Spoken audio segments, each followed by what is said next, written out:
Hi, and welcome back to Mr. Daughtry's Neighborhood.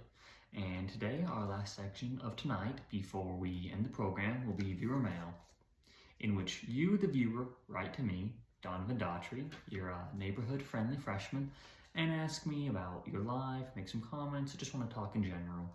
Today, our first letter is obviously to me from Cynthia, a girl who is starting 6th grade and is apparently looking for some advice on how to adjust, as she has recently moved schools for 6th grade and she's wondering how she can adjust to that.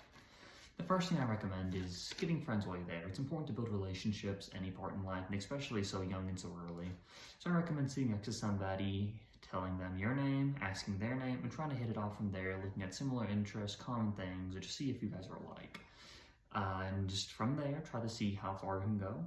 Maybe work on a project, ask for something, offer something. For instance, if you see them not having a pencil, offer them a pencil. It's important to, make sure you communicate, though, about that pencil.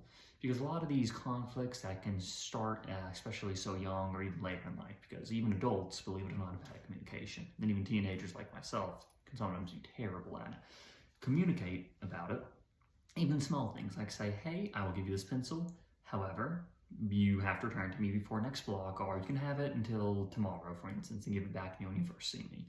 And that communication, I think, is very important, and it's also important at avoiding conflicts, because the source of most conflicts is miscommunication. These things which were just assumed on one part and not assumed on the other part, or were just somehow lost in translation, those things can really rip people apart. So if you make sure to avoid that, you can pretty much be good at keeping your relationships that you've built and also making sure that you're communicating it. And then another thing is that you need to be flexible with these people that you want to become friends with. Obviously, if you're going to become friends with somebody, friendships are also give a little, take a little.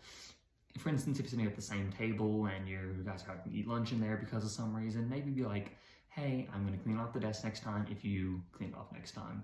Sometimes you might clean the desk a few times more than the other person, but if you're flexible with it, which I recommend, then just do it a few times so they'll do it a few times. It's important that you be able to know what you're getting and what you're giving. Because if you're just the only one giving it and they're not really giving instead, then I wouldn't recommend doing that. Make sure that you have respect for them, but they also have respect for you, and that when you do something, you expect them in return. Because that's important that you play by the same rules you give other people. And it's important that the respect that you give is always equal to the respect that you receive. But also, don't be afraid to be the first one, to be the bigger person, and make the first move in that, which I think is important. And I try to keep that in my everyday life too.